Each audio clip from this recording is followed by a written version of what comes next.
करुणा में प्रसंग है और उनकी उत्तम भक्ति का चमत्कार है, प्रकाश है।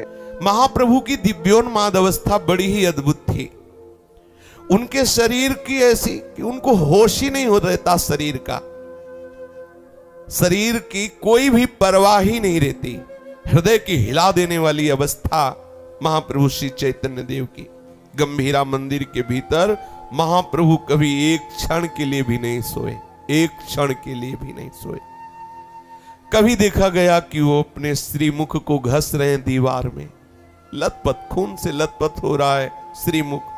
कभी सिर को दीवार में रगड़ रहे हैं, रक्त प्रवाह धारा बह रही है, छत विछत हो रहा है मुख।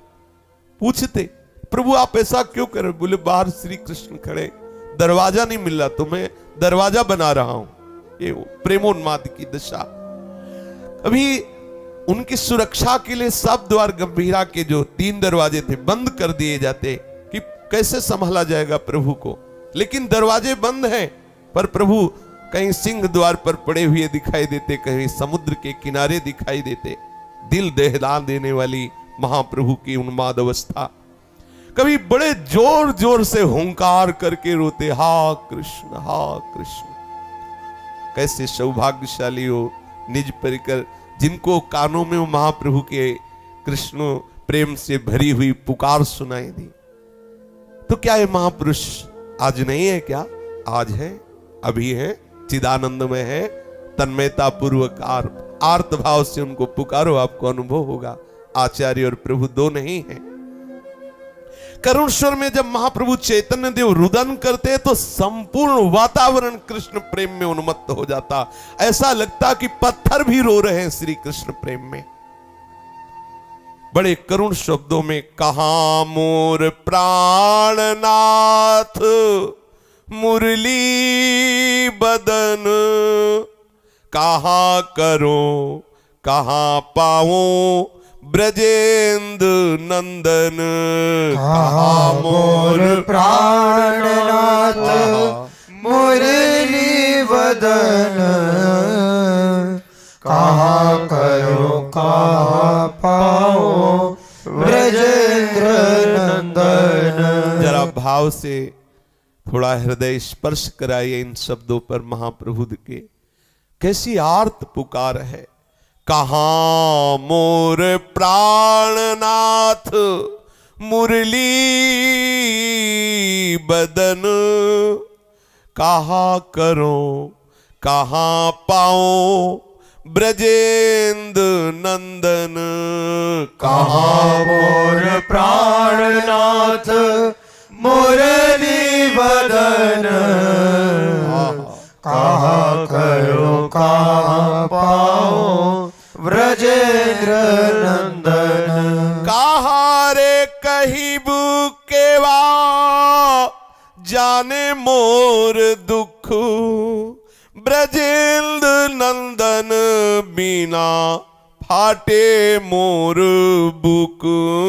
कहां रे कहीं बुकेवा जाने मोर दुख, ब्रजेंद्र नंदन बिना फाटे मोर बुक। कहां मोर प्राणनाथ मुरली बदन, कहां करो कहां पाओ ब्रजेंद्र नंदन। कहां मोर प्राणनाथ मुरली बदन, कहां करो कहां पाओ ब्रजेंद्र नंदन। कहां हो मेरे प्राणनाथ, कहां हो हे वंशी धारण करने वाले मुरली मनोहर। हाय का क्या करूं, कहां जाऊं, कैसे मुझे मिले। आर्त भाव से निरंतर अश्रुधारा प्रवाहित हो रही है। अमृतमय वचनों से पुकार रहे, कहां जाऊं, क्या करूं, कैसे मुझे ये मुरली मनोहर ललित त्रिभंगी ब्रजेंद्र नंदन कैसे मेरे नेत्र गोचर हो। हाय मेरे प्राणनाथ मुझे कैसे मिले विकल होकर के। अरे मैं क्या करूं, कहां जाऊं, कैसे पाऊं।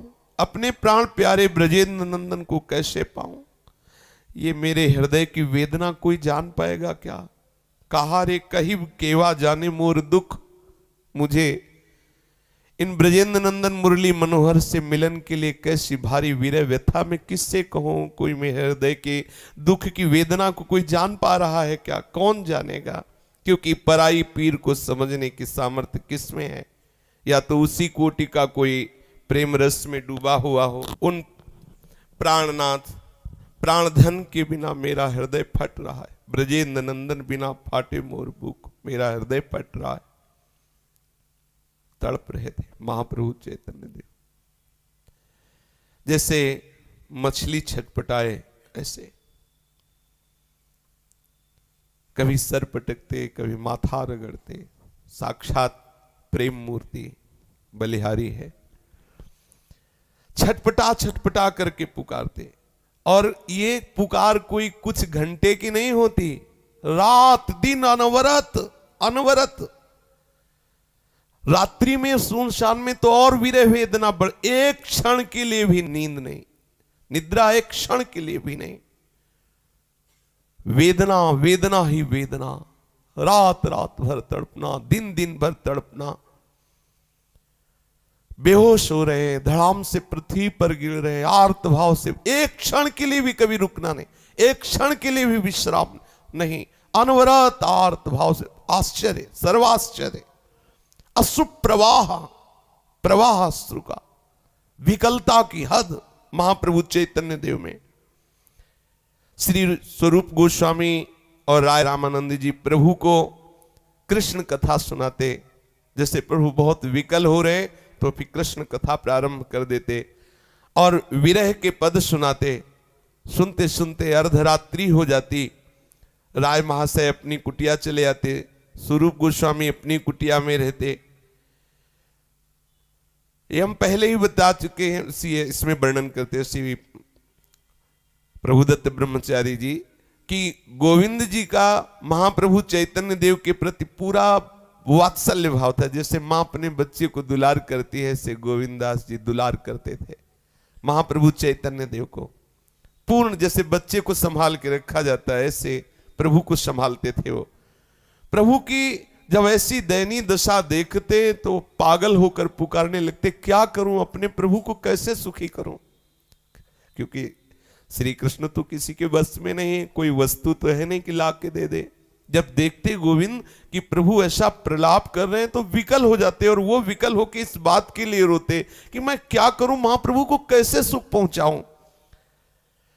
वात्सल्य रस से भींजे हुए, जैसे कोई वृद्धा माता अपने पुत्र की दशा देखकर व्याकुल हो जाती, ऐसे वो विकल होते, उद्विग्न रहते।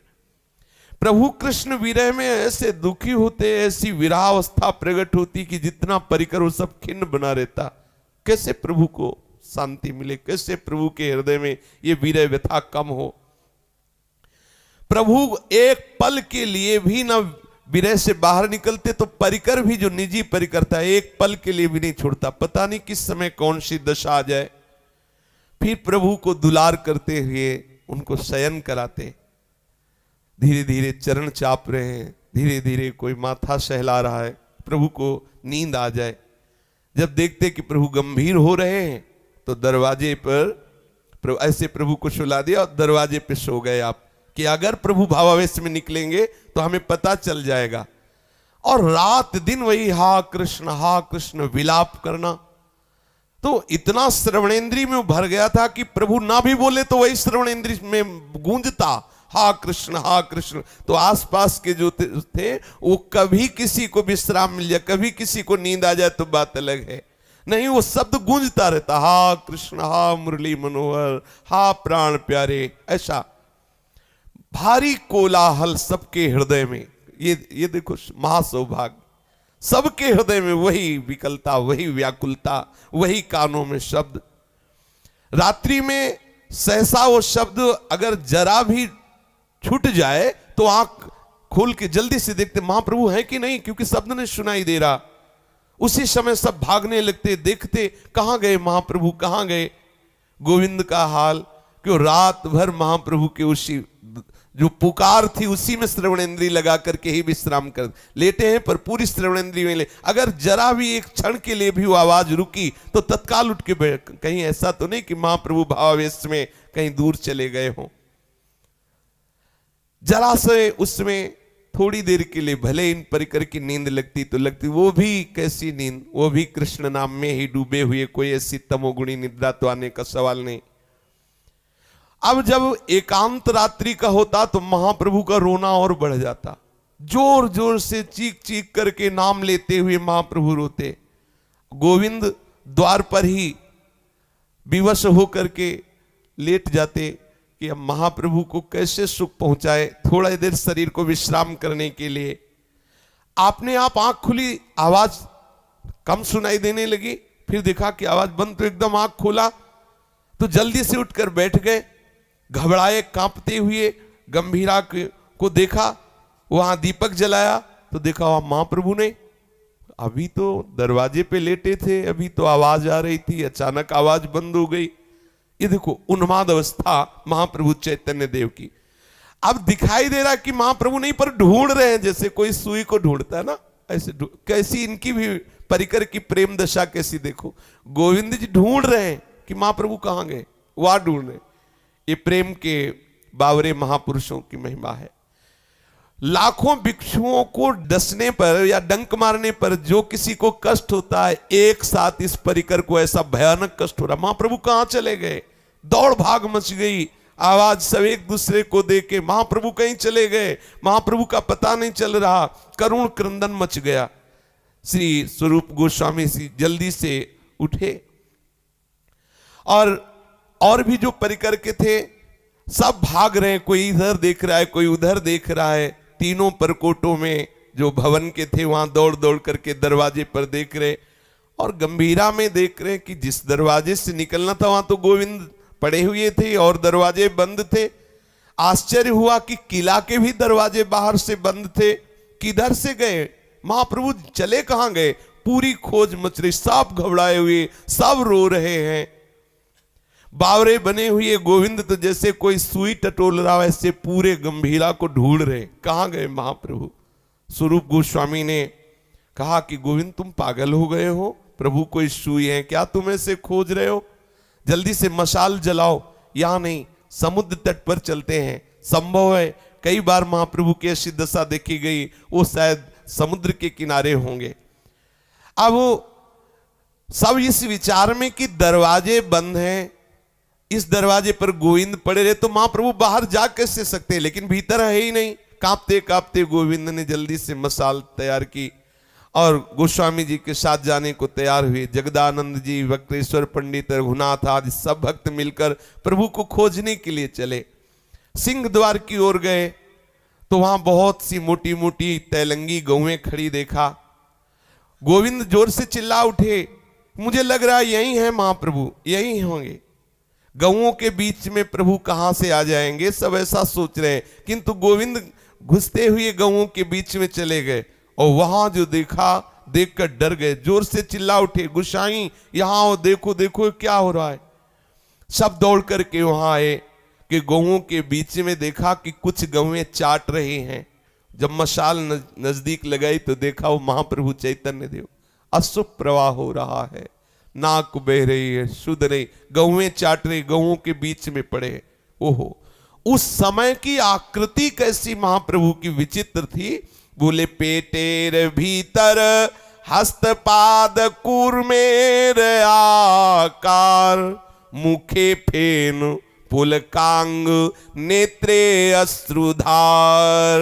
पेटेर भीतर हस्तपाद कूर्मेर आकार, मुखे फेन पुलकांग नेत्र अश्रुधार। अचेतन पड़िया छेन येन कुष्मांड फल, बाहिरे जड़िमा अंतरे आनंद व्यूहल।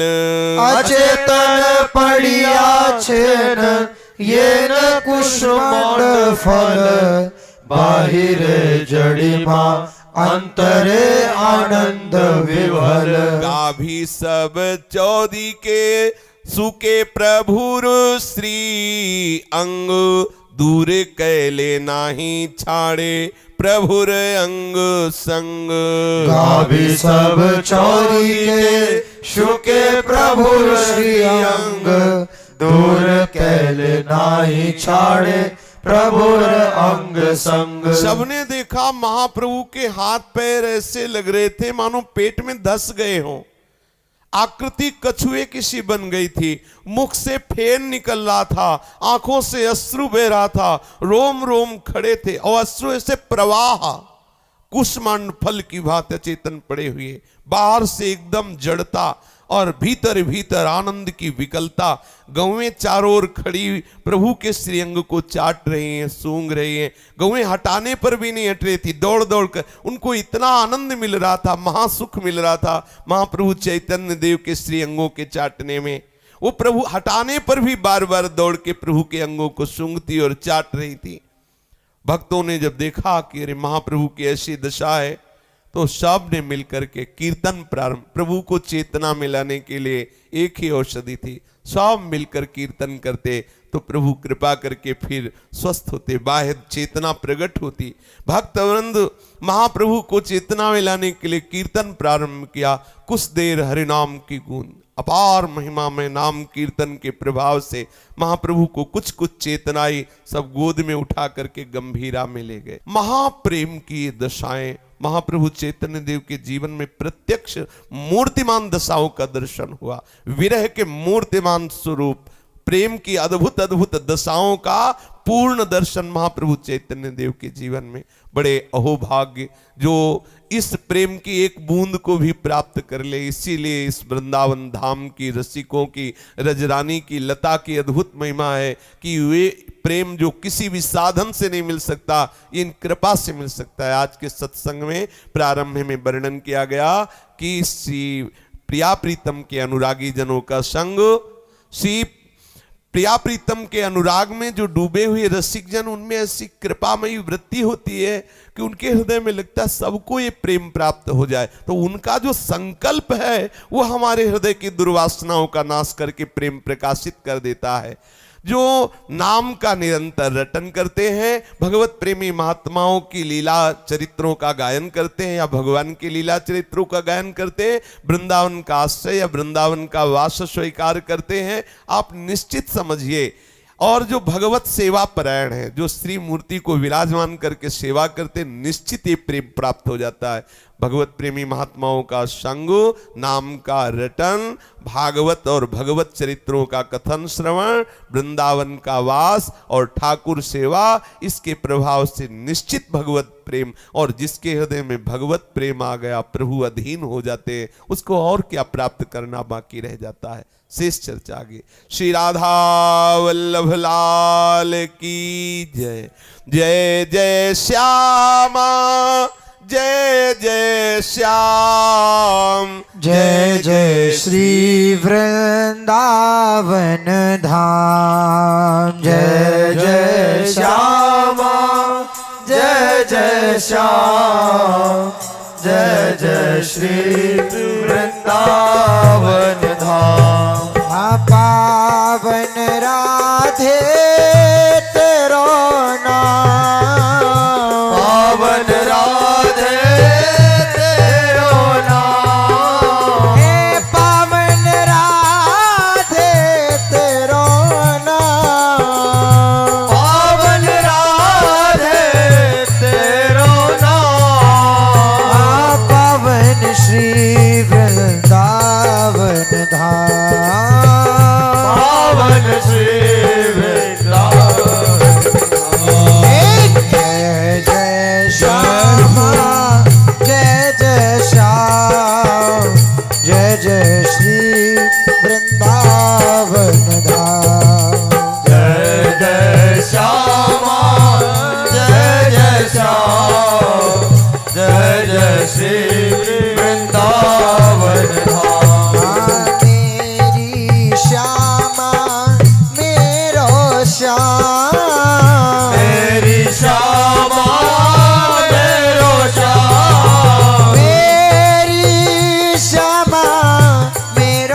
श्याम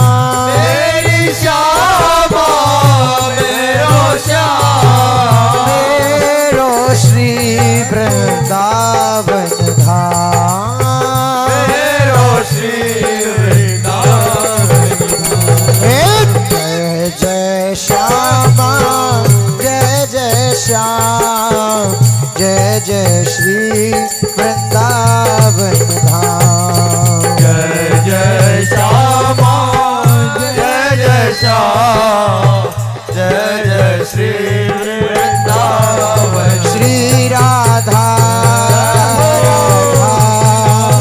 राधा राधा श्री राधा राधा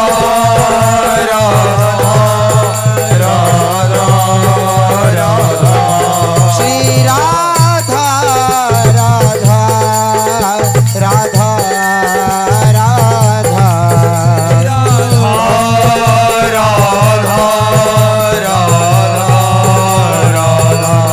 श्री राधा राधा राधा राधा श्री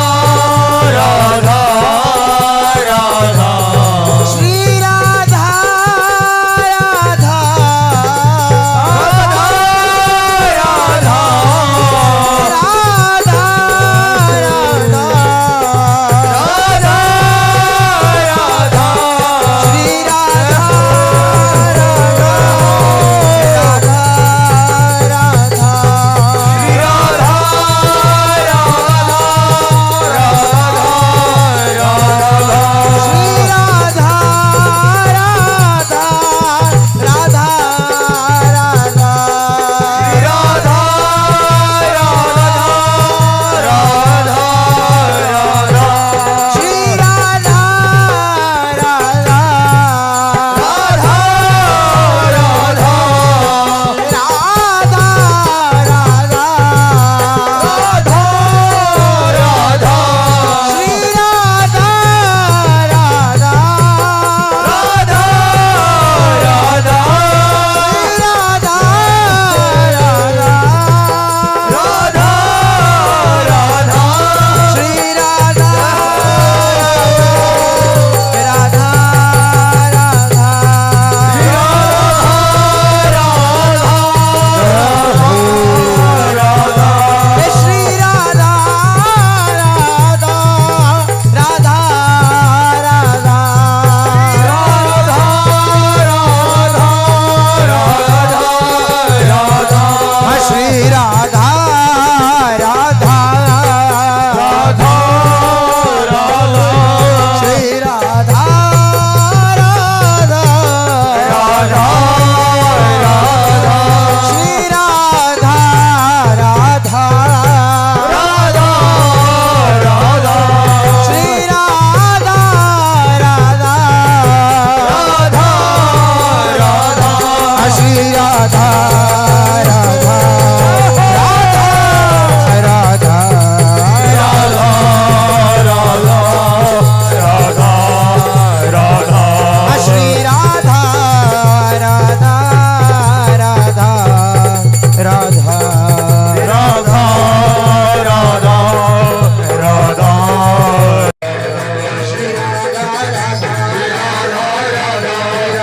श्री राधा राधा महाप्रभु श्री हरिवंश चंद्र जी महाराज की श्री हित सेवक जी महाराज की समस्त सहचरी वृंद की श्री वृंदावन धाम की